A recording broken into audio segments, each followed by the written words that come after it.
What's up guys, today we're going to be installing an ATM elbow kit on a 335D. Alright, so your car might look a little different because I got a Cummins pump on mine. But basically, you're going to get a pick and you're going to want to pull this out. Now what you're going to want to do is disconnect this line, and maybe you can just disconnect this right here. Just get this all loose so you don't bend anything or stretch the wire. And with mine, I got to zip tie mine, because as you can tell, that's very close to the other pump. So you're just gonna wanna cut that off right there. All right, now what you wanna do is you wanna cut these two clamps off right here, 1 and 2. Just cut this hose off right here.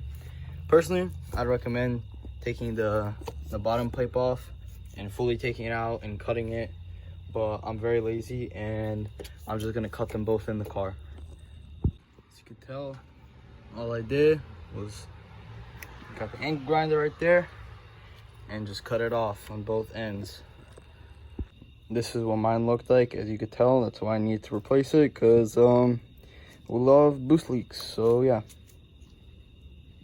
so included in the kit you get this Scotch-Brite pad, and what you're gonna want to do is, mine's a little rough over here, so I'm just cleaning mine up over here, but you're just gonna want to roughen up this edge right here.